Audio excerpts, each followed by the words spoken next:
Okay, we are live. Okay. All right, so I guess I'll speak because it's my channel. I have with me the Orthodox priest, Father Joseph Swaden of NFTU.net, which is a true Orthodox slash old calendarist jurisdiction. I guess a news site. Sorry. So anyway, today we're going to be addressing the arguments from particularly David Brousseau, but also David Lynn, other Mennonites, as well as certain cult groups who share this view that the patristic consensus of all the early Christians for the first 300 years before Nicaea was that Christians are to be non-violent, not technically pacifist. They believed that the army could fight and defend us, but we were not allowed to participate in the army, the government, whatever, and that Christians were mandated to not participate in the army or the violence. And the reason why this is a problem is because they assume, therefore, that Constantine and the St. Augustine and the entire post-Nicene church is a bunch of murderous, evil people who've given into basically killing and murdering their enemies.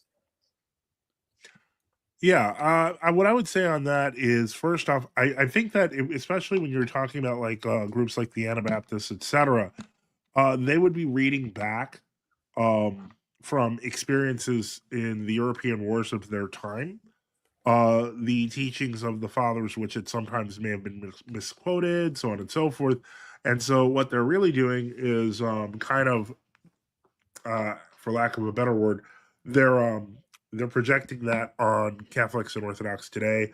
I would argue, from the position of the Orthodox, that that is not a fair projection. It's also a way of creating a sort of smokescreen between like what the traditional position is of the church and what they want it to be, and where it sometimes becomes somewhat hypocritical. Uh, I don't know if that helps. Yeah, I know that they are working with what they're quoting from is the Ante-Nicene Fathers by the Presbyterian Philip Schaff. So these are like open source. I don't know. I honestly I don't know what they would have had back then in the Middle Ages.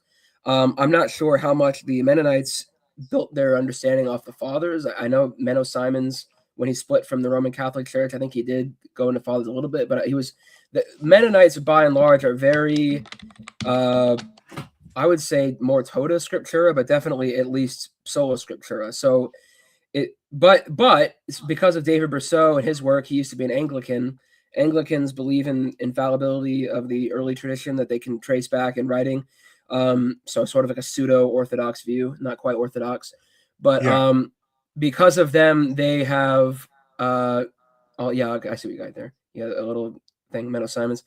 So but the Mennonites are not like that by and large. David Brousseau is more scroll publishing on YouTube is pretty popular.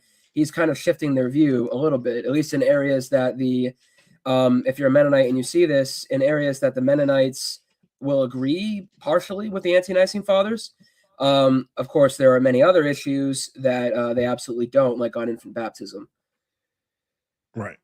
So it's sort of a dishonest thing by David Brousseau, and he will admit, as any good Mennonite would, that his final authority, only real authority, is Scripture. But they've taken recently in the last 15, 20 years, they've taken on the internet, they've taken to the quoting the Ante-Nicene Fathers and sort of delving into them. Okay. All right. Well, that is interesting. Yeah, I do see Yeah, it. I guess it does say, although some Anabaptists in Amsterdam and Munster engaged in violence and murder, Dutch Mennonites generally became pious and peaceful. Menno Simons stated his reluctance to engage in disputes. Okay. All right. So that is interesting. Um. Okay. yeah, So that is interesting. They started out being very violent radicals, and then anyway they became pacifists. That's what the Mennonites are today. So I'm not going to criticize their past, but yeah, and that's not the goal, but the whole point is that it's to understand where they're coming from now. Because, like, for example, like I'm looking at this page. Oh shoot, I killed it. Give me a second. Um, no worries. let me just this can Christians do violence? And it's kind of a loaded question because even from my perspective as an Orthodox and as a priest, I would say no. So they're implying that people like me would say yes, and that's inaccurate. Now you've kind of looked into this because the whole total pacifism argument that Christians weren't in the army. I mean, the fathers actually note that many Christians were. So I don't know how honest that is. So it feels weird to address it because it's almost like a red herring. Yeah, so But we their should go actual through it. argument, I would just avoid. So I think both sides can see that there were Christians. There's a story of Marcus Aurelius. I don't know how accurate it is, but there's a story of that Marcus Aurelius had something called the Thundering Legion, and I think that David Lynn will probably bring this up on AnabaptistFaith.org. The Thundering Legion, according to this story, was a group of Christians, and rather than fight, they basically just did other labor around the camp, and they would actually pray for the victory of the Romans against the barbarians. And then the story goes that God sent a miraculous storm that sort of washed out the barbarians, but was pleasant and didn't harm the Roman army. So then Marcus Aurelius, sort of acknowledges the superiority of the Christian God over the Roman gods in the story. So I don't know if that it's real or not, but that's one of the things they point out or bring up. That's But interesting because I've never so really heard of Marcus Aurelius as a witness. But okay, so their that's position, just so I faithfully represent their position. Their position is not like pacifism, a la the current Roman Catholic Church or much of the Roman Catholic Church, where they've said that we shouldn't have the death penalty, we shouldn't have any army. That's not what they're saying. What David Brousseau has done, and also other cult groups that are sort of based off the Ante-Nicene Fathers, what they've done, and the Mennonites at large, is they've distinguished between Christians who are not allowed to be involved in any sort of government or for the purposes of this video / stream, war or the army, versus the worldly people, the unbelievers. They're allowed to go and do those things because that's sort of God's role for them. So the way David Brousseau put that is that there are kingdom Christians, and then there are the fake Christians. but that's not even a real distinction, though, is it? So from his framework of and this is I think why they think that we're very pro violence. His framework, he's working from against evangelicals. At least in my Baptist church growing up, it was very much like get your guns out and like shoot, go serve your country and go kill people, and so that was very Okay, pro violent war, right? but that's not us either. Right. So Orthodoxy, that's not what we believe. So yeah, there's a difference between Orthodoxy and probably even I don't know. I can't speak for the Catholics. I mean, would you say like American, kind of religion, for lack of a I grew up non-denominational / Southern Baptist, so we were very much like, yeah, let's blow them all away, So yeah, very violent and like no conscience whatsoever. Let's just kill people, because I don't know. And there's also, there's the other thing that people will bring up is there is a significant portion of the Orthodox and Catholic youth, even young men who are just like, they've kind of taken to the Crusader aesthetic, and they just think we should be like killing Muslims and heretics and, taking the violence too far. But I mean, yeah, you can definitely offer the Eastern Orthodox view, which is, different than like, oh, we should just go and kill people and celebrate our military glory. Yeah, exactly. I mean, because you can let's just for the for the sake of argument, let's cede that Christianity before it became the state religion was against violence. Then the question becomes, is there a real documentable change? And what I've found is that not really. Like take St. Basil the Great. St. Basil the Great, like for example, in his first canonical letter to Amphilochius, notes in Canon 13 that our fathers did not think that killing in war was murder, but yet Basil advises that veterans abstain from communion for 3 years because their hands were unclean. So this kind of implies that while war may be accepted as a necessary evil, it's never a positive good, that those who shed blood in war require penitence. If you look in St. Basil's third letter, he applies an even stricter standard to killings outside of warfare. Let those who kill bandits, for example, he says, if they're not clerics, be excommunicated from the sacraments, and if they're priests, let them be deposed. For it said, all who live by the sword shall perish by the sword. So this is being written in a period after the church has been legalized and is the official religion of the Roman Empire. There's no such thing as just vengeance in St. Basil's opinion. Um, because obviously even slaying violent criminals warrants exclusion from communion. And so the canons of St. Basil date to the late 4th century. They're part of our canonical legislation. So you find that in the 4th century, St. Basil, he will tolerate war, but he never goes so far as to say that violence is good, because it's not. So this is that's kind of the beginning of the post imperial Christian tradition on violence. So we have to keep that in mind. That once again, that the fact that the empire was now ostensibly Christian did not mean that Christian leaders and holy fathers, etc., were suddenly pro-violence. That's a lie.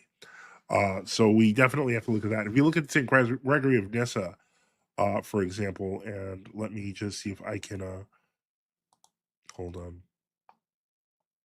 Yeah, so that's something I wanted to talk about was that the before we get into responding to the Ante-Nicene Church, which I know people are probably wanting us to do if they're seeing this, we're just trying to establish that there's not this change even to this day where it's like, oh, suddenly we're just we're all about killing people and like below their because we're not doing that, because we still see that as a bad thing, but it's seen as necessary. The way I think about it logically, Father, is that like we need to have these roles fulfilled, and if the whole of society is baptized Christians, even if they're just nominal, many of them, um, we still need someone to fulfill that role, and so the church has to adapt. Otherwise, we won't be able to function as a society, because if the society is at least nominally Christian, um, unless we just sort of imported robots or other people or something who weren't Christian, we would have to actually have I don't want to call it compromise, but I'm saying that we would have to defend ourselves as Israel did, for example, against invasion and to protect their homeland. Yeah, and so, but like, if we like take for example, Saint Gregory, who I mentioned earlier, I'm gonna share this tab. I mean, first off, the idea that Christians can be warlike is already insane. In the Beatitudes, we find that obviously, blessed are the peacemakers. Saint Gregory himself writes on this, where he's pointing out that for you see how many different diseases this single word is an antidote for. Peace is equally opposed to every one of the things mentioned and wipes out these evils by its own presence. Just as illness vanishes when health supervises, and no darkness is left when lights begin to shine, so when peace appears, all the passions connected with its opposite are eliminated. Okay, I had that on the screen, but I guess it's not. In any case, let me see here. Okay, well, I guess sharing the screen on that might be a little redundant. Let's continue on. Yeah, I see what you got. I got it pulled up. Yep. Yeah. Let's see here.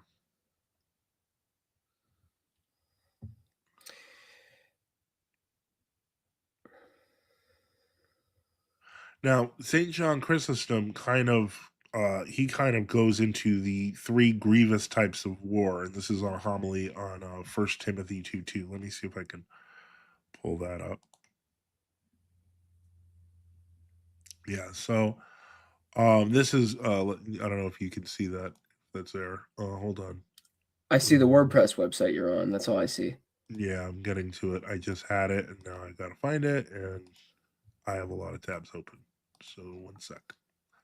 So basically, it talks about like Saint John Chrysostom here in his homily on 1 Timothy 2:22. He says, if in order to put an end to public wars and tumults and battles, the priest is exhorted to offer prayers for kings and governors, much more ought private individuals to do it. For there are three grievous kinds of war. The one is public, where our soldiers are attacked by foreign armies. The one is when even we are at time of peace, we're at war with one another. And the third is when the individual is at war with himself, which is the worst of all. For foreign war will not be able to hurt us greatly. What I pray through it slaughters and cuts us off. It injures not the soul. For neither will the second have power to harm us against our will. Excuse me. For though others be at war with us, we may be peaceable ourselves. So saith the prophet, for my love they are my adversaries, but I give unto myself prayer. Psalm 109:4. And again, I was at peace with them that hate peace, and I'm at peace when I speak there for war. That's Psalm 126-7 in the Septuagint. But from the third, we cannot escape without danger. And so basically, what he's saying is that each of these types of war can be seen negatively, but the one that injures, of course, interiorly is the battle for the soul itself. It's the internal war that we deal with. But the whole point is that he tries to, he argues ultimately that the ultimate enemy of Christians is the devil, and that even if others war against us, that others be at war with us, we may be at peace ourselves. And that's his homilies consistently promote forbearance and mercy over retaliation. So by the late 4th century, St. John Chrysostom was one of the most eloquent patristic voices condemning violence and extolling Christian pacifism, both in personal conduct and attitudes towards war. So it's, again, this is, St. John, of course, died in 407. So the point is he died right at the beginning of the 5th century. So we're not seeing that. Like, now, are you familiar with, you mentioned the story of St. Martin, correct? Of Tours? No, he's not a good, I mean, he's an example of a Christian who fought, but he actually left the Yeah, army. he left. No, he's a great example because he was a former Roman soldier. He became a monk, and he provides a real example of conscientious and a bishop. objection. Yeah. Yeah, and so he was serving as an imperial soldier in Gaul when a war against Germanic invaders was imminent. So that's like 350, 355, etc. And after he converted to Christianity, he resolved that he could no longer kill. And when he was brought before Emperor Julian to receive a war bounty, he actually refused it. Um, and Julian accused him of cowardice, but Martin offered to stand unarmed at the front of the battle line, protected only by the cross. And he was imprisoned overnight for his stance. But ironically, after being imprisoned, no battle happened. The next day, the enemy just decided they surrendered without a fight. So the idea that obviously even though Saint Martin was a soldier, he realized that the true way to be was to be peaceful, and it was successful in actually stopping a battle. Okay. Yeah, so that's definitely a good point. We'll get into it later. I went into some anti-Nicene fathers, and Saint Martin is also anti-Nicene. I'm sorry, anti-Nicene saints. Saint Martin is also anti-Nicene. Most of them, it seems like there was no mention of there being any qualm of conscience for fighting in the war, and they were mostly killed for refusing idolatry, to worship the emperor or whatever. Well, Saint Martin was he was born in 316 and died in 397. So he ironically was actually post-Nicene. Because he actually converted in 356, I think it was. So that's like 25 years later. Oh yeah, a long time after. Well, yeah, 25 years after Constantine. Yeah. Yeah. Or 30 years, I guess. But another amazing post-Nicene case of nonviolence is are you familiar with Saint Leo and Attila the Hun? Yeah, you can go ahead and. Yeah, so he goes out and he stands for Leo and he offers peace and he accepts. Well, what happened? Yeah, but what happened was Attila was invading Italy in 452, and when he got towards Rome, Pope Leo actually just went out to meet Attila near the river Mincio in northern Italy. This is according to Saint Prosper of Aquitaine. He just went unarmed by himself effectively. I mean, I think he came with two high officials. I don't remember who they were, but he literally just negotiated face to face with them because he didn't want a war. He had no army. And basically Attila was like, okay, well, we've negotiated and we don't need this war. And he just literally withdrew from Italy and decided to negotiate peace with the emperor instead. Okay. So we're establishing that the even 100 years, like at Pope St. Leo, that was 452. Yeah, so even over 100 years after Nicaea, and sometime decades and decades after not decades, but sometime after Augustine, right? A few decades at least. There's no, and even to this day in the Orthodox Church, and feel free to give more recent examples, there's no like, oh, we love war and we love killing, because I think that's mainly what they're responding to is a lot of evangelicals, like in my Southern Baptist background, a lot of evangelicals are very pro-violence, and they sort of love and celebrate violence for its own sake. And like, let's just destroy our enemies, and and this is for people who really care about what Jesus said: love your enemies, and pray for those who hurt you. It seems like a very, and I would say it is a very wrong thing to just like love violence and glory in violence, and destroying your enemy, right? Yeah, and I mean, I hate to say this, but when you have like Mennonites and other Anabaptists condemning people for violence, like, and those people end up being other, well, Protestants, that, I mean, that's more of a you thing, guys. That's that we don't project them onto us when they are with you, if that makes sense, you know? Yeah, I'm not even sure I would paint all Protestants with that brush, but definitely some of them. Yeah, Yeah, yeah, I wouldn't. definitely. I wouldn't paint them all, but that's what Protestantism is, a huge, big tent movement of many different churches and religions. So, yeah, but like by and large, And it comes go and ahead. it comes out of, I mean, I hate to say this, but really, the source of a lot of violence, especially, coming, well, really after the 11th century, the papacy itself got involved in war. It had its own armies. Right, right. And so ultimately, those Protestants who were fighting against violence at the time, and they were nonviolent, were using the reflection of the Roman Catholic Church that was near them. Orthodoxy was virtually non-existent for most of these people.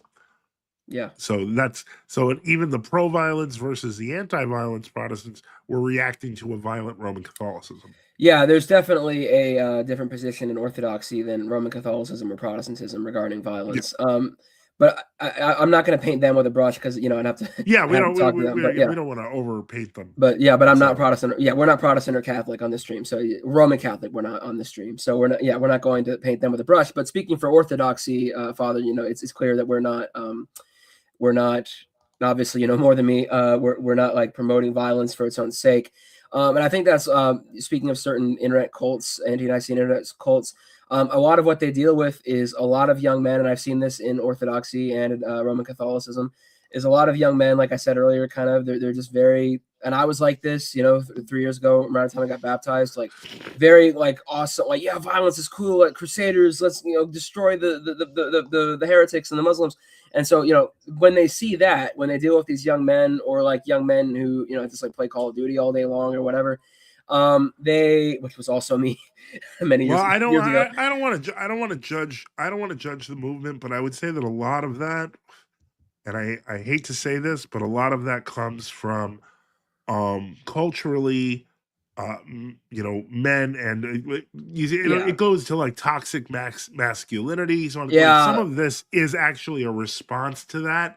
And I have a strong feeling that most of the young men who have become Christian, etc., whether they become, well, I don't know about Roman Catholics, but at least among the Orthodox, I think that the tendency towards violence actually decreases. Yeah. But that I can understand where they're coming from, because it's not just an issue of, I mean, we could look at the history in terms of violence and war, and you can be pro-Christian on one side, etc. Like, you can either be pro-Christian as in theologically, where you're talking more about peace, but you can also take sides in the history things. Like, I don't know if you're familiar with a game called Crusader Kings, Hmm. but like that's basically the concept is, take your place in history, and set up wars and all, your family lines, etc. Yep. um but that's not, of course, I don't think that's a totally accurate reflection of how everyone thought in that period, because there's gamification to this. It's so much more fun to conquer France on the I screen. think it's video But games, basically. Yeah. yeah, but then, like, in reality, did those people feel that way? They were, no. In many cases, they were horrified and disgusted by what was happening around them. And you find that especially in the church's witness. All of that is kind of stripped out. And so what we're dealing with now is not just really the gamification of violence, but the gamification of violence against a culture that is really anti-male, is really anti-church, it's really anti-fatherhood. And so in many cases, I mean, I'm not going to say that all these kids are from broken homes. I know that's not true, but in many cases it is. And to some degree, they hold the culture accountable for that, Hmm. but they may be doing it in less than healthy ways. Yeah, and that's sort of the I think we can sort of end this section because I don't want to like take people too much, but that that is sort of like myself and a lot of people who are brought into whether it's Roman Catholicism, Orthodoxy, maybe some even like traditional Protestantism, Yeah, magisterial Protestantism. A lot of them, it's a reaction against kind of like the mainstream evangelical culture that we grew up in. Like myself, I grew up in kind of like I didn't come from a broken home, but like kind of a more liberal culture. oh yeah, Everyone was going to school. sewing circle Christianity. Yeah, so sort of like the weak liberal evangelical Christianity that I grew up in, and so that sort of like I think it's a counter reaction, and it's definitely something that I had to struggle with and pray about for a long time, to overcome sort of like that gamification. That's that's what it is. And actually that's how I learned about different Christian denominations. Actually, was playing in my case EU4 Europa Universalis, another Paradox game, but that's Yeah, actually how I learned about different denominations like Reformed and Protestant, Catholic, and all that stuff. So for me, yeah, I mean, a lot of us enter into Christianity from that, but it's sort of something like you have to put away over time. Like Paul says, like, when I was a child, when I became an adult, I put away childish things. And so, yeah, there's definitely, the church is not in favor of like, oh, let's just go out and, Call of Duty, just blow away our enemies now. That's definitely immature and wrong and, probably sinful, honestly. So, yeah. yeah, I guess we can go and do you want to like do more modern examples of like how that teaching hasn't changed Well, I have regarding. so many. Well, I have so many. I have like something like 15 examples between the fourth and ninth century. Okay. So and I can start doing a little if you give me if you're patient with me as I go through this, I'll start researching a little on more recent examples of the nonviolence as the Orthodox tradition.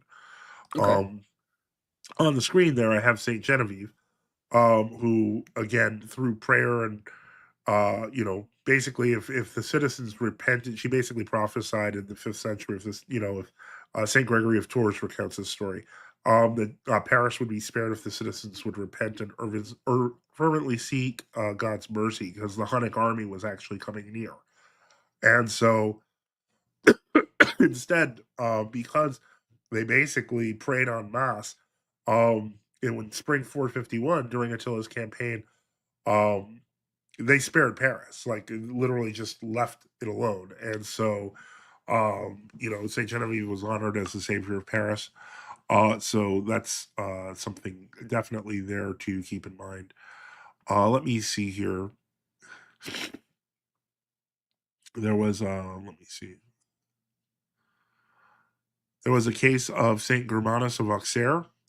He was born in 378 and died in 448, and it was what was known as the Alleluia battle. This is described in Constantinus's Life of Saint Germanus and later by Bede in his ecclesiastical history. During the Easter season, he had come to uh, actually challenge the Pelagian heretics.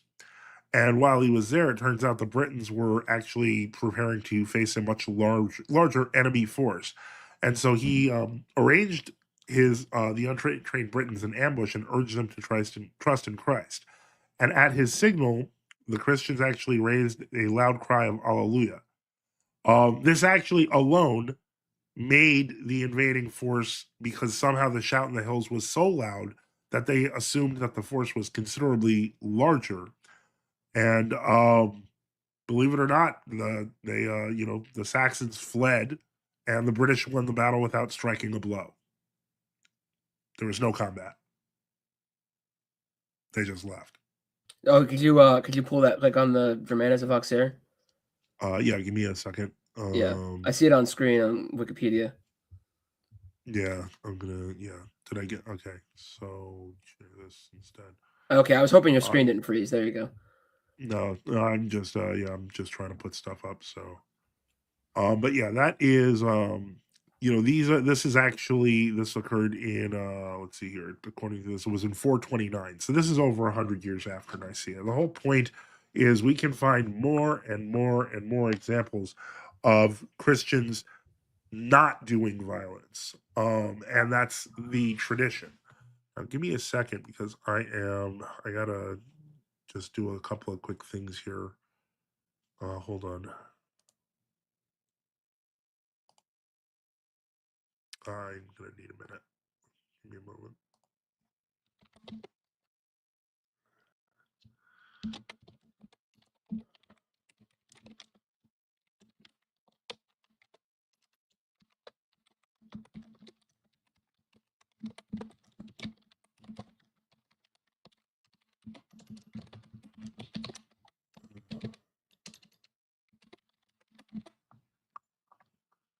Okay, give me just a moment as I go through this. The point is that now, yeah, I'm gonna try to find I'm gonna try to find like what should I look for here, and I'm trying to find like in the post schism tradition, because basically one thing to be be careful with is, again, we have that absolute pacifism descriptor that's not accurate. The real position would be normative nonviolence, with slight what's the word I'm looking for, reluctant toleration of war. So let me see here.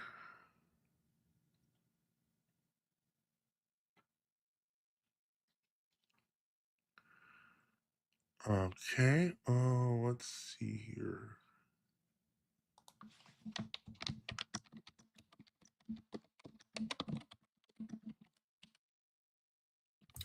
Yeah, I've also examined St. Augustine on just war. Yeah, I have tell to us a fresh. little about that. Yeah, so it's been a while, but basically his view was not that we glorify violence. He actually calls this a sin. I have a video of this on my channel, but basically on my main channel, Church Fathers Explained. But basically he doesn't glorify violence. He sees it as kind of like what I said, it's a sort of a necessary thing. And I wanted Yeah. to point out that that's we'll see this in the quotes that the Mennonite David Lynn pulls up. But even church or anti-Nicene writers such as Tertullian, they acknowledge and they pray for the army, the need for the army. They acknowledge and they pray for the army in order to keep the not only the Christians but all the Roman world safe from the invading barbarian countries and also the Persian Empire and so on. So yeah, I mean this was understood as a necessary thing, and the argument is that, well, like I said, after Christians become, even though it's mostly unfortunately many nominal Christians and name only, even when the society is mostly baptized Christians, you do need someone to fulfill that role, and so it's sort of a necessary thing. But it's never glorified, nor is it praised. Oh, it's so great we get to kill people. It's not as if like we flipped the biblical teaching on, like, because even in the Old Testament violence, it was only when necessary, it wasn't gloried in, and so it's oftentimes it's like David in the Psalms will talk about, like, God hates those who desire their bloodlust, and they desire bloodshed, and they enjoy that.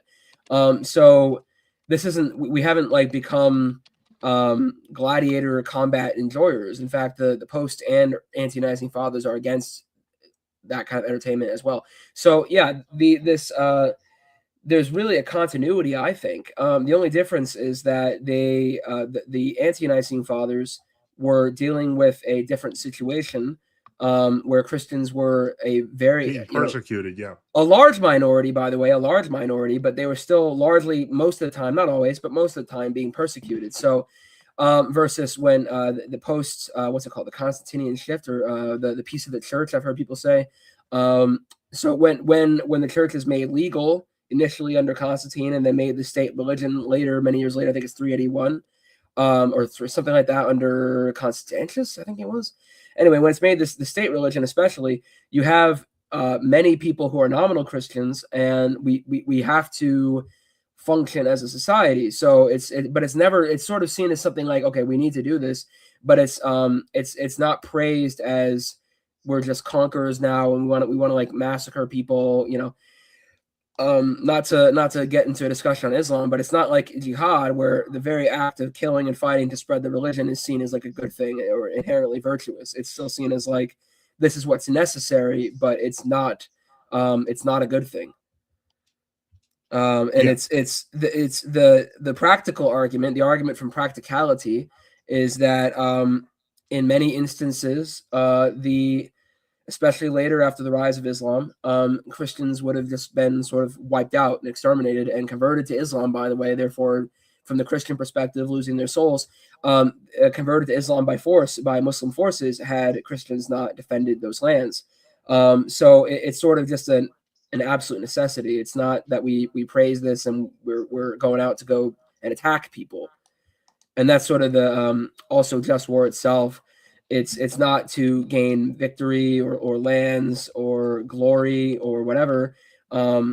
It's solely when it's the last resort, when every other option, peaceful option, is exhausted and there's nothing else that can be done. Yeah, and so like, and I think there's even more that you can find.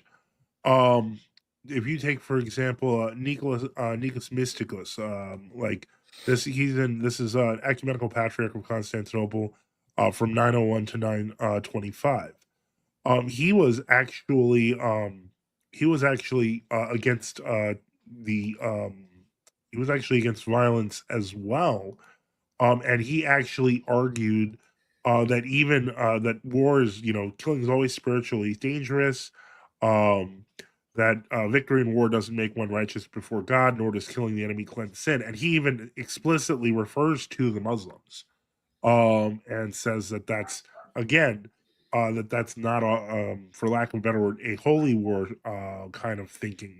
It's still along the lines of that war is not acceptable according to the canons. So this is right when the West starts really justifying the concept of holy war, and so that's it's a worthwhile what's the word I'm looking for? Um, it's a worthwhile antithesis to the idea that holy war had suddenly become absolute. It had in the West, but it certainly hadn't in the East. And so the canons of Saint Basil were still being applied in places like the Russian Empire. Like they had variants of that, where soldiers did not automatically get received with cheers and whoops, etc. But the fact of killing in war was still taken very seriously. Um, so let me see here if I can get some more stuff on that. But in any case, give me a moment. So let me see here. Right. I definitely, yeah, we can get through that because it's just to really strike that point home, and then I'd love to get into the actual quotes and sort of evaluate this, examine this claim, the actual quotes that there was an absolute nonviolent stance. I use the word pacifist. Neither David Brousseau nor anyone I'm aware of on this movement is a technical pacifist. They believe in the death penalty. They believe the state has authority to kill criminals. So they're not against like death and killing per se. They're against, basically their belief is that Christians are not allowed to do any sort of violence, even self-defense. And they're bringing up these patristic quotations in order to assert that that's the patristic consensus. That's what the apostles handed down. That's what they're trying to assert. And that's sort But of it sounds like that they we want do. to have their, but it sounds like they want to have their cake and eat it too. Because on the one hand, they do favor state violence. They just don't want to call it Christian. So to me, that's kind of a cop out. Like what we're finding in the Orthodox, pacifistic tradition, it's absolute that this is something that is considered wrong, no matter who does it. But it seems like they're okay with it as long as they can say it's not Christian. I don't think that the authorities that I'm quoting here, like like say for example, Saint Nicholas of Sora, was like, oh well, it's okay, but it's not really Christian. They're actually saying no, this is not okay because it's not Christian. So in some ways, I think that they're more consistent than people like Burko and company. Yeah, yeah. I'm not saying that they're. Give me a moment.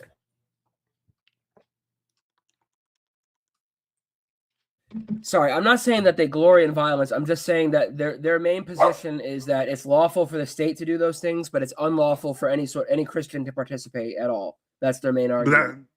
right, and that implies that's kind of like the Jehovah's Witness, the position that Christians can't be in government, basically. Yeah, that's a very, very important issue because it's why they believe, usually why they believe that the church apostatized when Constantine and other people were in the government, including Saint Ambrose and Saint Basil were at one point in the government. So yeah, that's a very important thing. But like I think for the purposes of this stream, we should focus on Yeah, they are connected. That they are connected. That's another thing about the ante-Nicene Church that would need to be addressed. But for the purposes of this stream, God willing, I think we could do that another stream, but for this stream, we're focusing on the violence thing. So, right, um, and again, it's important to note that for my position, the anti-Nicene Church is the anti-Nicene Orthodox Church. It is all connected. in Orthodox history. So I don't see the ante-Nicene Church as some sort of abstract reality. Right. Yeah. We don't presume, neither us nor the Roman Catholics nor even traditional Protestants. We don't see this like, oh, Constantinian apostasy and the church is gone now and we have to go by restorationism. Yeah. We don't accept that at all. Yeah. Okay. So where do we go next? I know you did some research. I guess we can probably just jump right in, unless you wanted to show more examples of why No, Orthodoxy. not for now. I can always pull them up later. I'm Okay. busy. Okay. Yeah.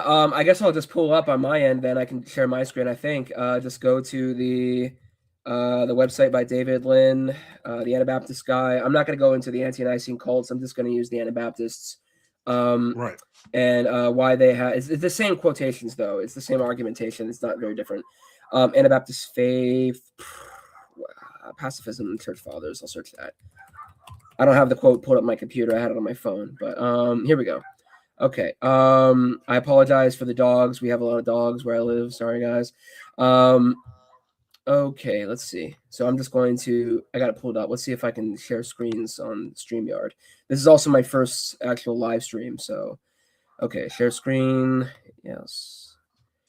So if I want to make this a polemic thing, I would do this in an actual, in the future, I would do this better in an actual video and not a long form live stream. Okay, is that appearing on screen for you? Let me see here. Yeah, it is. Okay. You can also put it up on your end, but it's a long article. So this is by actually Lynn Martin. Did I say Martin Lynn or David Lynn? Lynn Martin. David Lynn. Okay. Okay. Lynn Martin is an editor, poet, writer, organizer, and a committed Anabaptist. He writes for magazines The Curator and Think Truth, and he serves as deacon for Chambersburg Christian Fellowship, which is a Mennonite church in Chambersburg, PA, South Central PA. Oh, yeah, it's not too far from you. Oh, wow. Okay. Yeah, so well, he's in that Mennonite town territory, right? Because you and I both, I grew up in, no one knows this, but I grew up in Pennsylvania, so yeah, I grew up not too far from them either. But anyway, the Mennonites and Amish. So anyway, this is Lynn Martin. Apologies, Lynn Martin. David Lynn doesn't exist. So okay, this is his third article. His first two arguments were just sort of critiquing just war biblically, and that would be kind of a separate thing. For the purposes of this, and especially because Orthodoxy, Protestant, high church Protestantism, Roman Catholicism, what we have in common is we have a very, very, very high emphasis on the tradition of the fathers, which now other groups such as these Anabaptists have started sort of moving into. So we're addressing that argument mainly, although I think we can also go over the biblical argument. But well, so, one thing I should mention here, because on this article, basically, it's asserting, of course, that total nonviolence was the universal position of the pre-Constantinian Church, etc. It's backed by a lot of quotes, and so on. But here's the problem: the sweeping language, this "everywhere, always, by all," which by the way is citing the Vincentian canon, overstates how unanimous this was. And what I mean by that is that because no contrary writings survive, that no one in the early church ever condoned Christian violence. It could be an oversimplification, being that the record doesn't, prove absolute uniformity. And I'll explain what I mean as we continue on. But continue. Yeah, I actually like what he's doing here. I highlighted this. It's in purple on the screen, but it says he actually says. Many have tried to describe the early Christian position on violence and have come to wildly divergent conclusions. That's because many are looking to find that Christians held to either complete pacifism or an unambiguous acceptance of war. He says, if you use that lens, it's not surprising that the results would be ambiguous. In contrast, this article will propose a nuanced position that fits all of the data. He'll discuss both well, that's what he thinks. He'll propose both the teaching of the church fathers and the practice of lay Christians, putting the most weight on what, this is a good idea, putting the most weight on what the bishops, the church leaders taught. And he says this is because what the church teaches depends not only on what lay people are doing, but also on what the leaders say they ought to do. And that actually is important. We'll get into this later, perhaps. I don't know how long you want to do this stream for, but I can stay for about an hour. Okay. So an hour more from now, or just like after? Because how long have we doing this? 45 minutes. An hour from now. Okay, gotcha. So yeah, okay. So we'll try to hit a few points here. We might do a part 2 or something. But basically, he's a lot of what they're going to do, especially the anti-Nicene cult groups, is they will argue against my presentation of multiple saints that served faithfully in the army and actually did raise in military rank, meaning they killed people, and they'll try to argue that that's just lay people being doofuses, and the bishops never would have allowed it. Right, and that's the problem with this absolute stance, and you're absolutely right. Like the practical accommodation of converted soldiers shows that early Christians had to grapple with real life complexities. By framing it so black and white, they're really risking simplifying the detail of history. So while the ideal was taught was nonviolence, applying it like there's gray areas like those soldiers in questions. And this article's tone doesn't really sometimes fully acknowledge those gray areas. It kind of presents like a monolithic doctrine that might have actually eclipsed the reality of what was happening there. Right. Yeah, it would be helpful to be able to address, because what they're trying to do is say that, well, the bishops are the successors of the apostles. Mennonites don't really believe that, but the anti-Nicene cultists do, and therefore, the consensus of the early Christian leaders. I mean, what Lynn Martin is saying here. I don't know where I got David from, but what David Brousseau, maybe, I don't know, but what he's trying to say here is that what is important is what a church teaches depends not at all, not on what lay people are doing, but on what the leaders say they ought to do. And that's a big thing with that needs to be addressed, because they're trying to say that is, the bishops, the doctrine of the church is X, and the even the lay people perhaps could be doing Y, and the church could have shifted toward Y later. By the way, this also affects a whole bunch of other things like icons and other argumentation. But anyway, we're focusing on this. So yeah, so they're trying. That's sort of their way. We have to address that as well. That's sort of their rebuttal against people like Saint George, which I have as my icon profile picture right now, and Saint Maurice and the Theban Legion, and other examples of Christians in the mid third century who were obviously soldiers. That's a way of dismissing it. That's one problem that I have actually, because when you see the practice of lay Christians in the army, even Tertullian admits them, so on and so forth. It seems like the authors explicitly stating that they're, quote, like putting the most weight on what church leaders taught, because what a church teaches depends not on what lay people are doing, but what on the leaders say that they ought to do. That strikes me as kind of selective. It's kind of a it's a form of, by downplaying evidence of the contrary views, like for example Christians being in the army, it's a form of confirmation bias. Only like unambiguous condemnations of violence are like authoritative, and then anything clear or that favors the other side is just explained away as something that's irrelevant. And so what we're seeing here, by applying this, like, let's do what the fathers say, but not actually consistently doing it, you can see that they're creating a narrative. Yeah, that's definitely the case with the Anabaptists. Is they're obviously, there's many areas in which baptismal regeneration, infant baptism, real presence of the Eucharist. There are many areas in which they're obviously divergent from the fathers, and they take a sola scriptura approach. This is somewhat more of, I guess I would call it, I don't know, I'm not an Anabaptist, but I would say it's probably more of an innovation what David Brousseau is doing, because David Brousseau, before he became an Anabaptist, he was an Anglican patristic scholar, so he sort of carried that with him, I guess.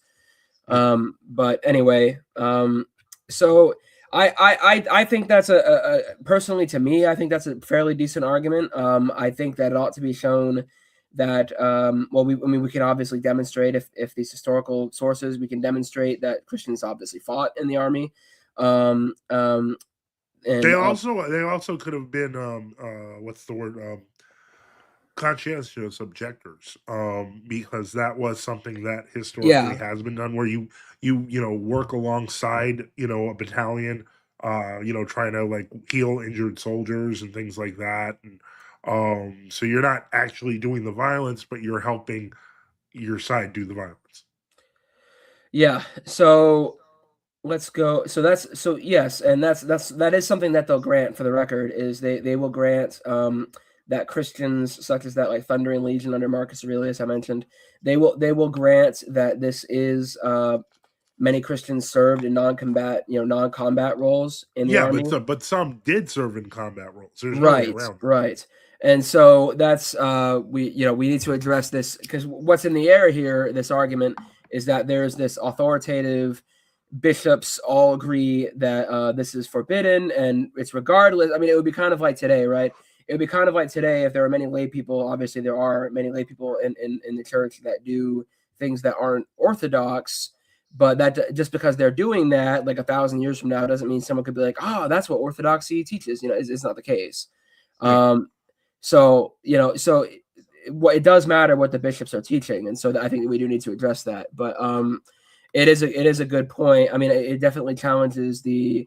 I would say that the presence of, like, because these Christians that I have in my presentation, these anti-Nicene soldiers, these were high-ranking soldiers. These were like Praetorian guards and different people, guards to the emperor. So they were steeped in I've never violence. heard of that. Like, if you have some stuff you want to put on the screen for that, because that's new to me. I didn't know that. Yeah, that's Saint Sebastian, died in the late third century. Saint Sergius and Bacchus, early fourth, 303 AD. So we have people like that. But the people doubt the hagiography, but it's written about 100 years later. But I do think mainly, maybe that could be the part two. But I think mainly we need. In fact, I might just do a video on it. Honestly, that's probably what I will do. Just do a video on it, and like 10-minute short video. But for this, I think we need to address what they're saying, what they're trying to say the bishops are teaching, which is that absolute nonviolence. So, okay, the first quote, if we just want to go ahead and get to it, the first quote was against retributive violence, and because this is from Cyprian, because we may not hate and we please God more by rendering no return for wrong, we exhort you while you still have the power, while there yet remains in you something of life, to make satisfaction to God, and to emerge from the abyss of darkling superstition into the bright light of true religion. We do not envy your comforts, nor do we conceal the divine benefits. We repay kindness for your hatred, and for the torments and penalties which are inflicted on us, we point out to you the way of salvation. Okay, so I don't know the context of this, but that's not necessarily all this move. I don't think that's necessarily a. We don't. He's basically saying turn the other cheek. So we have no problem with that. Okay, so Athenagoras, if we have learned not only to return blow for blow, nor to go law with those who plunder and rob us, but to those who smite us, turn the other cheek. Okay, so continuing, we agree, turn the other cheek, especially in personal situations, but also against our enemies as well. We should not seek to destroy our enemies. This is about self-defense. If one attempt to provoke you by manual violence, the monition of the Lord is at hand. To him, he says, who smiteth thee on the face, turn the other cheek also. Let outrageousness be wearied out by your patience. Whatever that blow may be, conjoined with pain and costumely, it shall receive a heavier one from the Lord. You wound that outrageous one more by enduring, for he will be beaten by him for whose sake you endure. So again, here Tertullian is just saying to be patient, and if someone hits you, if someone attacks you, endure it without retaliating. So I mean, that's definitely never changed. There's never a point at which we value hitting, fighting people or something like that. Brawling. Now, here's one thing that's I find odd, but I think that this is, and maybe this is kind of like exemplified by these groups as a whole, but they seem to like to take a lot of non-sainted writers. Now, I'm not saying those non-sainted writers are wrong in certain positions; they're not. But I find it interesting that they apply. Like if we're talking about, like, for example, here we have Saint Athenagoras, but then Tertullian, Lactantius, Clement, these are not technically church fathers. And so it's like they went looking for inconsistency among other writers of the time, but these are standard patristic positions. So it's impressive how unified even the witness of the non-patristic early writers is on this matter. So I mean, it doesn't seem like they're creating something new, but by using people we would not normally cite, it just looks novel to them, I guess. I don't think that's what it is. I just think that these groups don't accept they don't accept the ecumenical councils, right? So they don't actually care. Yeah. They don't care about who was deemed orthodox by the entire church. They're just saying all of these people are early church fathers. They're all early Christian writers. And so, therefore, they're all witnessing historically to the practice of the early Christians. But my point is that they're trying to put it against something. And that's where I find this whole phenomenon really interesting, because, especially on this topic, it doesn't seem like these writers particularly disagree with the general consensus of the ante-Nicene fathers either. Well, there's So, definitely nothing wrong with any of the things, and I just realized he made these things into sections. So this is against retribution. In other words, we shouldn't seek revenge. That's all. Obviously, there's absolutely no problem there whatsoever. We all agree, I hope. So against retribution and violence in general. So here's going to be some more of the more relevant quotes. I'm trying to skim them. I just did a control F for the word kill. This could be relevant, I guess, to the death penalty, but it says Christians do not attack their assailants in return, for it is not lawful to the innocent to kill even the guilty. So that's not really explicitly death penalty, but yes, we shouldn't. If someone hurts us, we shouldn't fight back. We should turn the other cheek. So that's where I think that's a different situation than your country is being attacked and someone needs to defend the borders because you're going to be wiped out by hordes of enemies. I think that's a very different situation. And obviously, we've gone over this, but the situation of the ante-Nicene versus post Peace of the Church, Nicene Church, is very different. There's most Christians are the majority, and we still need police, we still need government officials, we still need soldiers in order for the nation to function. And without that, it would just sort of be anarchy. right. And And this is kind of arguing that this article argues that Christians basically stopped preaching against these offices and then tried to rationalize it. But that is to kind of imply that this is some sort of innovation, like spurred to like conformity to pagan values, or this might be an overreach in its one-dimensional explanation. Like he cites Saint Basil, as we've said it earlier, with the idea that killing in war is not reckoned as homicide, but it is penanced as a sin. It's we're not, it's kind of an expansion of nonviolent thought. It's not a rejection of it. yeah, I'm skimming these. They're not mentioning war. It's often just saying Christians shouldn't kill and Christians shouldn't fight back against someone who's hurting them. Yeah. You could say that's what war is, but there's obviously a distinction between a national, and this is something that Augustine does. There's obviously a distinction between lawful serving of the nation versus like someone wrongs you and you seek revenge, or you want to go to court with him, or you want to hurt him physically or whatever. That's all obviously against what Jesus teaches. So we're not to go seek retribution. Like he says, if someone takes your coat, let him have the other also.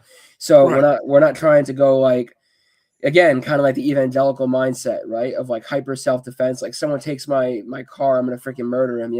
We're not saying that. What we are saying, like, when the nation is being attacked, someone needs to fulfill that office, and the state of the church, whether they like it or not, whether they think this is wrong or not, the obvious state of the Christian church is that it did take over society post Constantine, and there's here we go, against war. That's more relevant. But yeah, when that happens, we actually do have a huge change in what's happening with the church, and to sort of stick your head in the sand and say that can't happen is to just sort of well, they all Well, do this. yeah, and I think what it is this is, while it presents itself very clear, it's still a polemic, which kind of it suggests, to quote it, it suggests it's a betrayal of the like apostolic faith. But Right. what it overlooks is that even in the fourth century, even during the Nicene period, the issue wasn't black and white. Like many leaders, they were not happy about violence. Look at the example of Saint Martin of Tours. That was after Nicaea. So in short, like this Lynn guy, he might be overstating the purity of the early stance of the church and the impurity of the later stance to kind of reinforce the argument. But the reality is that there was more continuity and internal debate than just 100% against war versus war is just fine now. Yeah. We'll look at whether they were 100% against war or not, but I definitely think that there is no it's obvious to me that at least in Orthodoxy, there's not like a sudden we're just pro-war now, and or even Yeah, I would say even many centuries later, right? Even yeah, 1,000 years absolutely. later, there's not like a shift to at any point in time that we're just Like, suddenly like pro-war and we just want to like wipe out our enemies and yeah, like they're making it sound like the Orthodox Church was Patriarch Kirill now. Like that is something that's disgusting people in real life by the right, millions. right. It's very So, contentious in Orthodoxy right now. Yeah. well, I don't really think it is. I mean, in true Orthodoxy, it's certainly not. We just kind of throw up our hands and look at that guy like he's insane. But he was KGB, so. Um, but in any case, the whole point is that that's not the consistent Orthodox Christian tradition at all. I think he had to get the dogs. Hello? Oh, sorry. Yeah, we just had some dogs come in. So anyway, yeah, definitely what I wanted to address was the idea that there was this absolute nonviolent stance. So here's the first actual quotes against war. This is by Saint Justin Martyr. So we who formerly used to murder one another do not only now refrain from making war upon our enemies, but also that we may not lie nor deceive our examiners, we willingly die confessing Christ. For the saying, quote, that tongue has sworn, but the mind is unsworn, unquote, might be imitated by us in this manner. But if the soldiers enrolled by you and have taken the military oath prefer their allegiance to their own life, of their parents, their country, and all kindred, though you can offer them nothing incorruptible, it were verily ridiculous if we, who earnestly long for incorruption, should not endure all things in order to obtain what we desire from him who is able to grant it. So the crux of what they're using here is we basically, he says, we do not only now refrain from making war upon enemies, but that's the core part of the quote right here. So Justin Martyr is basically saying we do not, or we do rather, refrain from making war upon our enemies, which, yeah, depending on how you interpret that, there's obviously more quotes going on here, so we're just going to continue reading. Another one from this is Cyprian. The considered roads blocked up by robbers, the seas beset with pirates, wars scattered all over the earth with the bloody horror of camps. The whole world is wet with mutual blood and murder, which in the case of an individual is admitted to be a crime, but it's called a virtue when it is committed wholesale. Impunity is claimed for the wicked deeds, not on the plea that they are guiltless, but because the cruelty is perpetuated on a grand scale. Excuse me. No problem.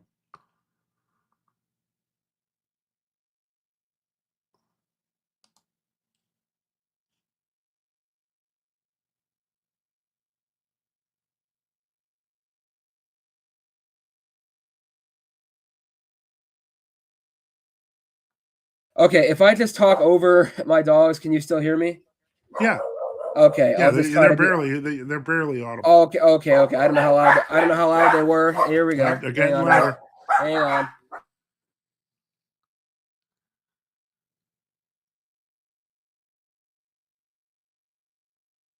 This is why I prefer an actual video. I'm just gonna try to talk over them. Okay. I think someone's driving into our driveway. That's why. So, okay. So just continuing.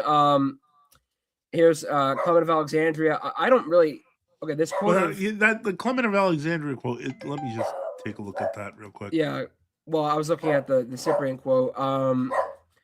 I guess he's trying to say that it seems like he's trying to say that like he's mockingly saying it's wrong that it's considered a virtue to kill when it's committed wholesale, like by the army in war, versus where is it? Can you put that on the screen?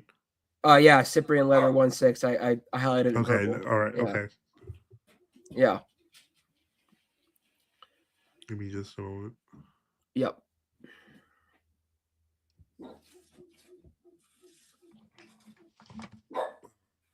I could definitely see he was clogging it up with the weaker quotes first, and then he's trying to move into the more polemical stuff at the end. Because yeah, it's an interesting tactic. Yeah. Hold on 1 second.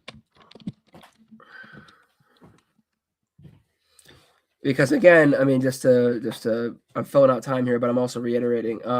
It's not as if we think that it's like someone smacks you and you should just punch him in the mouth, and like that's obviously the opposite of what Jesus says.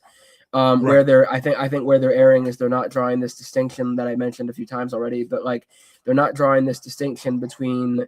Well, even so, I guess Cyprian mocks that distinction here, is what they're trying to say. But there's clearly a distinction, and there's also a quote from Athanasius that I'll read real quick. But there's a clear distinction between the intention, and that's also St. Augustine's point. There's a clear distinction between the intention, like if I murder somebody, versus if I'm a soldier and I'm protecting my country in service to the lawful authority. There's a clear distinction between these two things. So, lawful. I think it's the quote Athanasius is that war is lawful in certain circumstances. The context of the Athanasius quote is that there's a monk and they're having a discussion about wet dreams and whether that counts as lust or not. That's the context of the quote. But the quote from it's a monastic thing, right? But anyway, right. For the purpose of this, he draws that argument that that's not on purpose. It's not an intentional lustful thought. It's something that happens when you're sleeping, but versus then he draws that to killing. So he's like, there's the one type of killing that's like if I just go kill somebody on the street, God forbid, or then there's the other type of killing, which is like I'm defending, my country, right? Which is obviously not to be condemned, the latter, but the former is just murder. And that's interesting. I just saved this quote.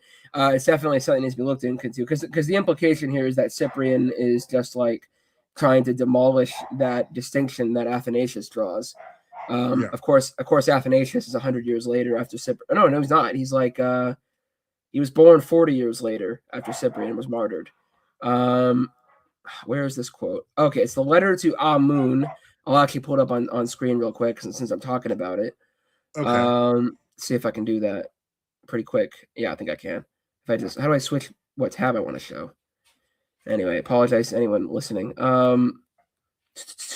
Stop screen. Then how do I share screen? There we go. Yeah. Oh yeah, I see. I got it now. Okay, so wiki quote. I hear some dogs on your end too. Yeah. Okay. Yeah, there's one dog. It's all good. The context of the letter is, like I said, it's the difference between like intentional lust and lust that just sort of happens, like unintentionally, subconsciously.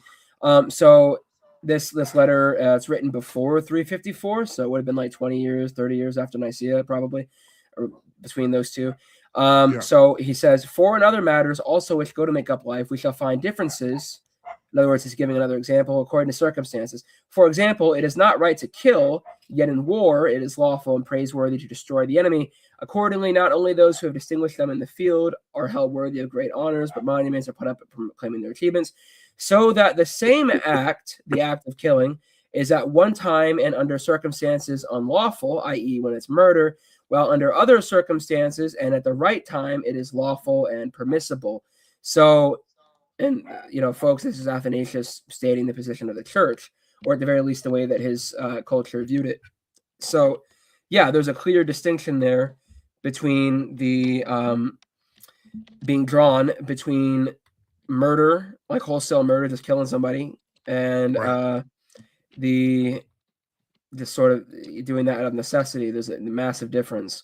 And if you don't draw that distinction, which they're trying to say that there is no distinction, if you don't draw that distinction, you risk just labeling the Orthodox Church as a bunch of murderers, basically. Right. So that's their point. I just say this quote from Cyprian. I'll have to look into it further because it at least could be. I have to read the context. It at least could be construed to say that he's like sort of mockingly saying, "Oh, it's called a virtue when it's committed in war," but it's at least they admit that it's wrong to kill at the crime on an individual level, right? So that could be. That's a good point. But I actually have not seen that quote before, so I wasn't expecting that. But let's see. Okay, so here's a general quote from Tertullian against Marcion. And with Tertullian, we really ought to check, whether this writing is from when he was part of the church. He was part of again, I don't know if they draw this distinction, the Mennonites, if they even care. But there is Tertullian when he was a part of the Catholic Church, the Universal Church, the Church of the Apostles. Before he became a Montanist. And then he becomes a Montanist, which is basically like a Pentecostal type heretic. And then he sort of starts shifting his views and attacking Catholic Christians. So Tertullian and against Marcion, chapter 4, verse 39, he says, "And the Lord shall save them in that day, even his people who are like sheep. No one gives the name of sheep to those who fall in battle with arms in hand." Okay, this is pretty clear against war. No one gives the name of sheep to those who fall in battle with arms in hand and while repelling force with force, but only to those who are slain, yielding themselves up for their own place and duty and with patience rather than fighting in self-defense. So this is Tertullian basically just saying that, no one is saying that these, anyone who's killed in battle is a sheep of Christ, but the one he's obviously talking about martyrdom probably. The ones who are Yeah, this considered is a sheep, later quote if I remember correctly. is it really? Okay, let's look that Yeah. up right now, just because people are going to be wondering. Against Marcion, when did he write that? Is this from legit Tertullian or Montanist? Orthodox Catholic Tertullian versus Right, versus Montanist Tertullian. Because if someone goes and becomes a different, oh, it actually is written before. It's when he was a Catholic, when he was Orthodox, before his full embrace of Montanism. So okay. this is actually a legitimate Orthodox quote of Tertullian, I guess. Yeah, I mean, there's definitely. I think it's undeniable that Tertullian. I wouldn't even argue this. I think it's undeniable that Tertullian and Origen were very, very strict pacifists. My approach has been that the rest of the church was not. And one thing I would probably add, and I'll do this in my video. Well, Tertullian is often more. He's often more extreme than even in his Orthodox period. To address one of these things, the head covering of women, for example. A lot of the commonly cited the commonly cited text is usually on the veiling of virgins.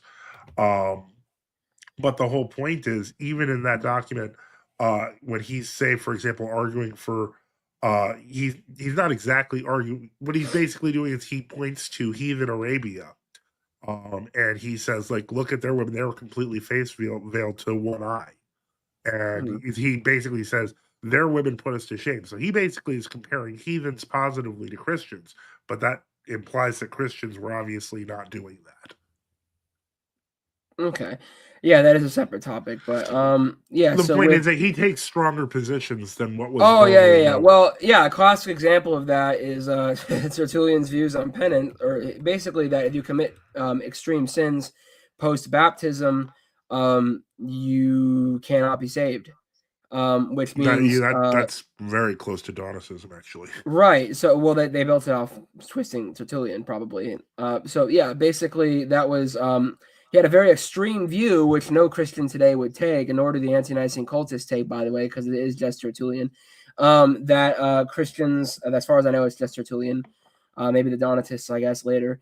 But yeah, this view that Christians basically can't be saved after they commit a major mortal sin after baptism, and that's obviously a huge problem because basically no one will be saved.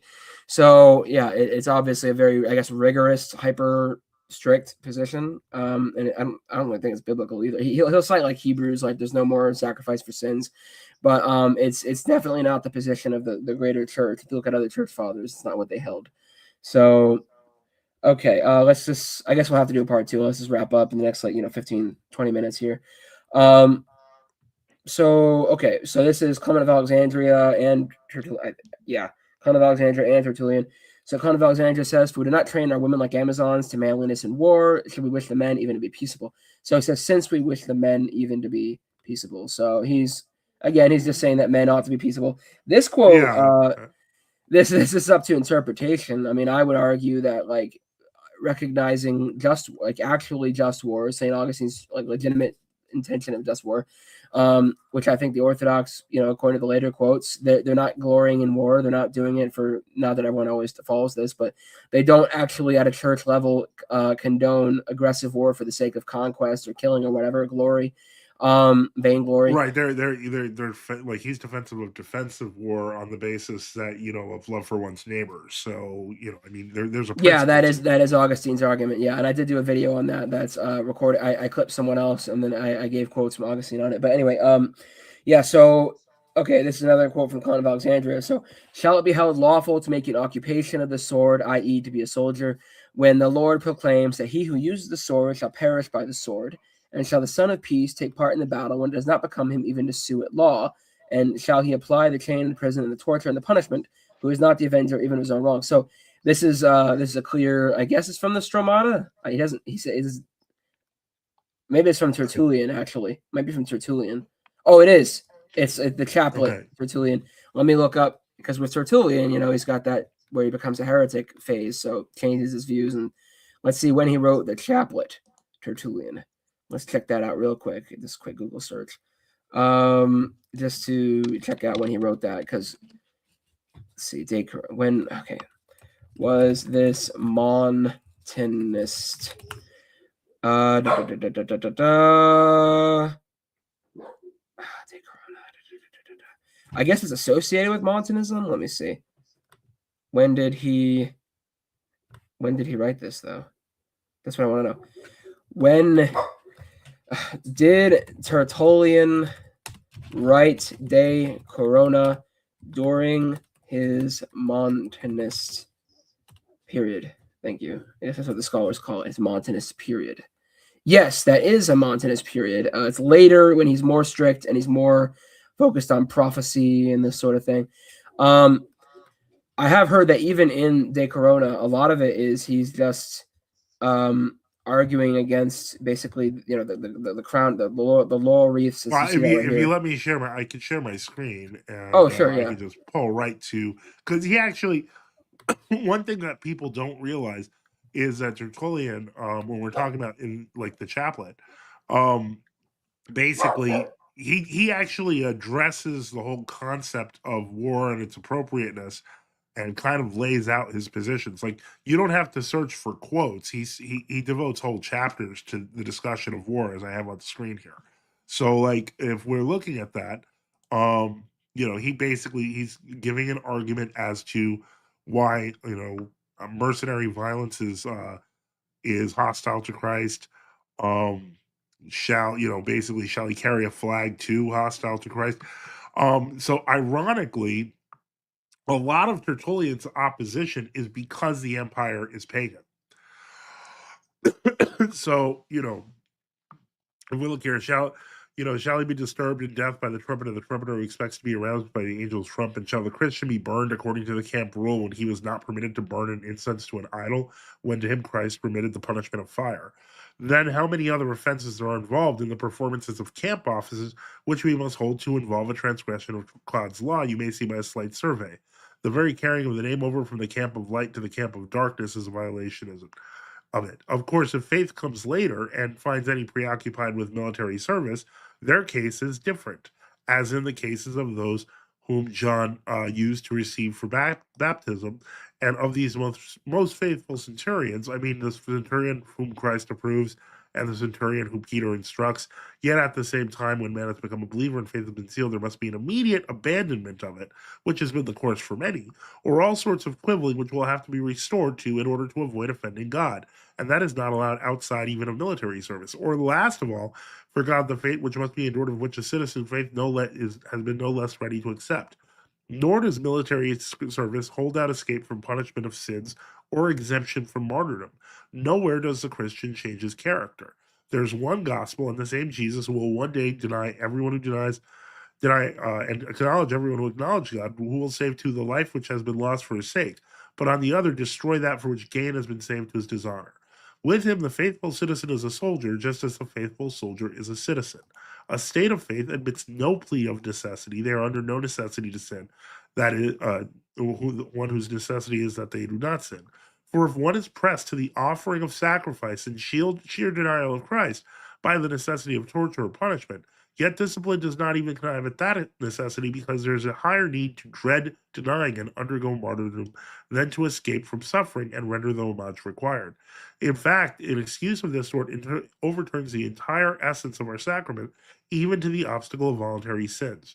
So, what we can see here is that his ultimate position, indeed, of putting my strength to the question, I banished us from the military life, I should now, to no purpose, issue a challenge on the matter of the military crown. Suppose then that the military service is lawful as far as the plea for the crown is concerned. But then he points out that this is again back to paganism.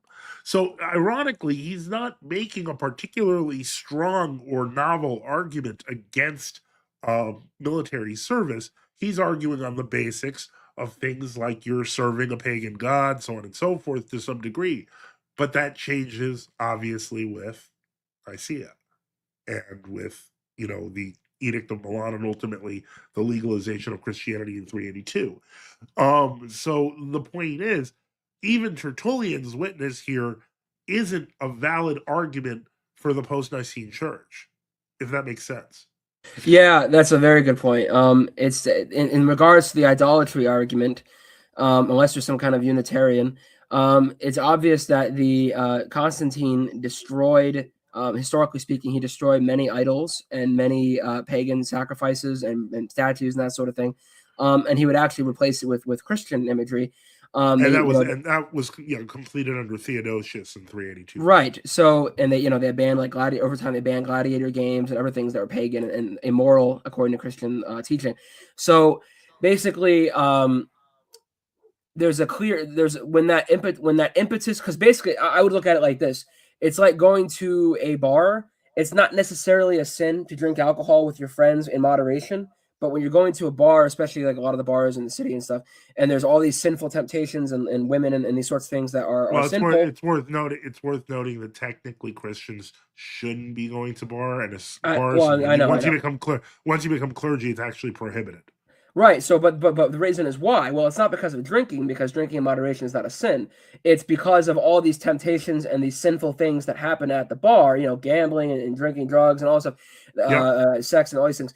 That stuff, when it's removed, there's nothing wrong with drinking. But the action of going to the bar should be avoided by Christians because it is a hive mind not a hive mind. It's a constantly being surrounded by sin. And so, what Tertullian is saying here is the military camp, you're constantly surrounded by sin. You're having to scrupulously get away from people, trying to avoid doing idolatry. And I can't do this. I can't do this. I got to be away from my brothers. And basically, you're more than likely you're going to be tempted and go along with your brothers and probably throw incense to the emperor to burn the incense. So that's that. And that would be from Tertullian's view, because he believes in mortal sin. That would be a serious mortal sin, and for which he mentions you can go to hell for that. So you can't. It's worth noting. And I know that this is going, maybe going on a slight tangent here, but what you find is the canons specifically refer to the Greek tavernas, and tavernas. People try to argue that the taverna is somewhat different because it had like living quarters, but they've done recent excavations of tavernas, and you find that they had the huge drinking sections. They had the sections for playing games. They had sections for the prostitutes to do their work. There is nothing really different from a taverna then and a real, straight up sleazy bar now, of which there are many throughout the world. So, that hasn't changed. Yeah, nor has the theater, like Tertullian talks about the theater and other church fathers. St. John Chrysostom, I have a video on my channel where he talks about entertainment. Nor has the theater changed very much from 99% of our entertainment. Live theater, yeah. we have to live say. theater. Yeah, right. Because there were Christian plays, as I understand. There were Christian plays that were done, and that might even be the origin of the Christmas tree, actually, relating to this present season. I thought there was Saint Boniface. Yeah, I don't know. There's a whole bunch of different stories given. But basically the point is that there's nothing new under the sun, and so just like it was wrong, and I would even argue. I had a Lutheran pastor. I was watching his video on this. A Lutheran pastor brought up just like back then there was a lot of paganism associated with being in the army. He says well, look, in the U.S. Army today, you basically have to affirm pro-LGBT and men and women mixing together and serving in combat roles and applying there the same thing. There's no difference in gender. You have to affirm all these American cultural sins. So, and that's sinful. That's wrong. And so, he says maybe Christians shouldn't serve in the military, in America. And, so that's the point, right? Is this is what Tertullian is saying is that these things, these ungodly things, I'm sure there was still remnants of it. I'm sure there was still gambling and drinking too much and probably prostitutes, camp followers. But at least with the idolatry and decorona. But it would be much more common with the taverns than the military. Yes. But I was trying to draw a rough analogy. But basically, you're surrounded by all these sinful things. So the act itself of being in the army is not necessarily sinful, but what is sinful is literally all this other stuff, especially in the Roman army. Of you got to sacrifice, like you have to perform your services to Jupiter to get victory, basically over the enemies, Yeah. right? So that's or worship the emperor, worship Caesar. So that would be that would be extremely unchristian, literally the worst possible sin, pretty much. And you can't like just go along with that. And so Tertullian is saying like, yeah, maybe you could, like if you really really tried, you could be like a stick in the mud and be a scrupulous, trying to, oh, I'm not going to do anything bad. Well, I But mean, really, if you it'd be look at it, difficult. well, I mean, if you look at the life of Saints Adrian and Natalie, which I always find interesting because he was a Herculean guard. Let me see if I can share this on the screen. Yeah, and what's interesting is he was, if you look at his life, he was just so impressed, so amazingly impressed by watching while he was doing his service, watching the lives of people being martyred. It turns out that he was so massively impressed by their steadfastness, even in torture, that even barely knowing what he was doing, he was like, "I'm with these people," and so he ends up, getting arrested and giving a chance to go back to his wife, who it turns out she was a secret Christian.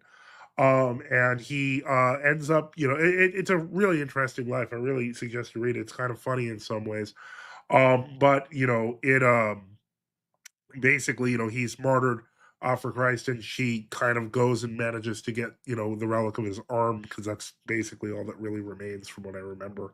And so the whole point is that this is somebody who was in the service of Rome, and he just suddenly switched just because he saw how serious Christians were.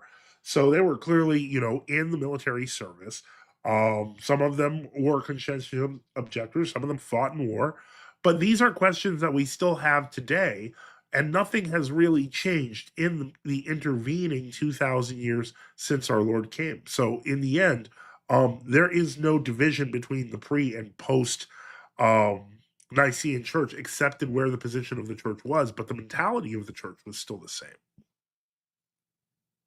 Yeah, I think that's what we definitely want to establish if we're trying to show that there's a continuity between the early church and the present day church, is that there was no massive shift and apostasy where everything just sort of flipped on dogma and we teach the opposite thing now, because that's obviously the restorationist accusation, the Mennonite slash anti-Nicene cultist But accusation. I think even just looking at these few fathers, I think we can say that at least their case is not nearly as bulletproof as they pretend.